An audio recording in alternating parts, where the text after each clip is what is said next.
أعوذ بالله من الشيطان الرجيم بسم الله الرحمن الرحيم আম্মা বাদ। সম্মানিত দিনধার ইমানদার মমিন মোত্তাকি ভাই ও বোনেরা, আপনাদের সকলকে পবিত্র মাহে রমজানের শুভেচ্ছা ও আমার সালাম। আসসালামু আলাইকুম রহমতুল্লাহ। সকলেই কেমন আছেন?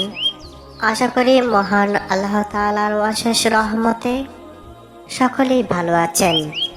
পবিত্র মাহে রমজানে স্বামী স্ত্রীর ভালোবাসা নিয়ে অল্প সময়ে আপনাদের সাথে আলোচনা করব। আশা করি আলোচনাটি আপনাদের কাছে ভালো লাগবে। তো আমি আর বেশি কথা না বলে, যেহেতু রমজানের দিন, বাড়তি কথা ভালো লাগবে না, তাই সরাসরি মূল কথাই চলে যাচ্ছে।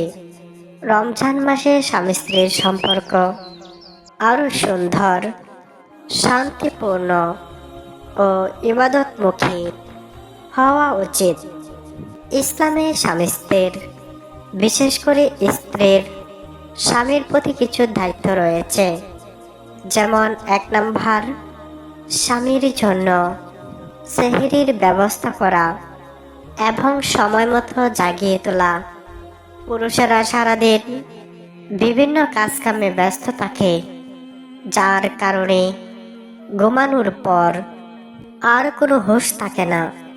তাই এই সময়টা স্ত্রী যদি জাগিয়ে না দেয়, তাহলে স্বামীদের সেহরি খাওয়া হবে না। 2 নম্বর, স্বামীর রোজা সহজ করার জন্য একজন স্ত্রীকে ঘরের কাজগুলো সুন্দরভাবে করা। 3 নম্বর, স্বামীর জন্য হালাল ইফতারের প্রস্তুতি করা। 4 নম্বর, স্বামীকে নামাজ, কোরআন তেলাওয়াত ও ইবাদতে উৎসাহ দেওয়া। 5 নম্বর, স্বামীর প্রতি সম্মান ও ভালো ব্যবহার করা। 6 নম্বর, স্বামীর সাথে অযথা ঝগড়া বিবাদে না জড়ানো। 7 নম্বর, স্বামীর অনুপস্থিতিতে তার সম্পদ ও ঘরের হেফাজত করা। 8 নম্বর, নিজের পর্দা ও শালীনতা রক্ষা করা। 9 নম্বর, স্বামীর পরিবারের সাথে ভালো আচরণ করা। 10 নম্বর, রোজা অবস্থায় গীবত, মিথ্যা ও খারাপ কাজ থেকে, মোবাইলে পরকীয়া থেকে বিরত থাকা।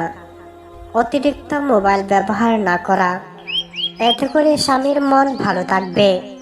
11 নম্বর, ইফতারের সময় স্বামীকে সহযোগিতা করা এবং একসাথে ইফতার করা।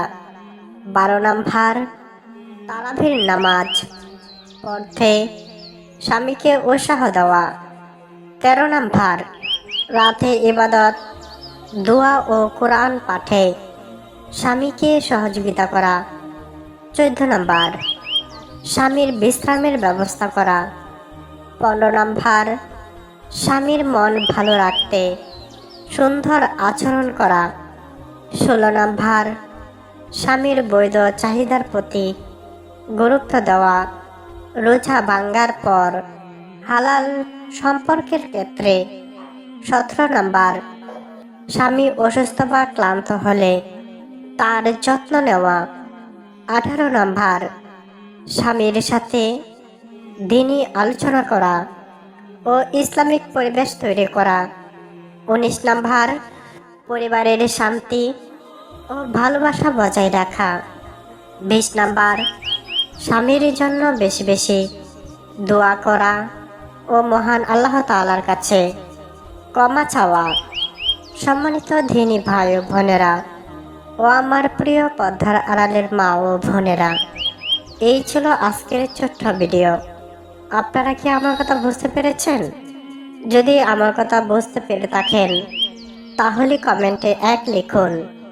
আর যদি বুঝে না থাকেন, তাহলে কমেন্টে 2 লিখুন। আর যদি আমার কাছ থেকে সরাসরি বুঝতে চান, তাহলে কমেন্টে 3 লিখুন। আর যদি সরাসরি আমার সাথে দেখা করতে চান তাহলে কমেন্টে 4 লিখুন। আজকের মতো এই পর্যন্তই। ভালো থাকুন, সুস্থ থাকুন। সকলকেই ধন্যবাদ। আসসালামু আলাইকুম রহমতুল্লাহি ওয়া বারাকাতুহু।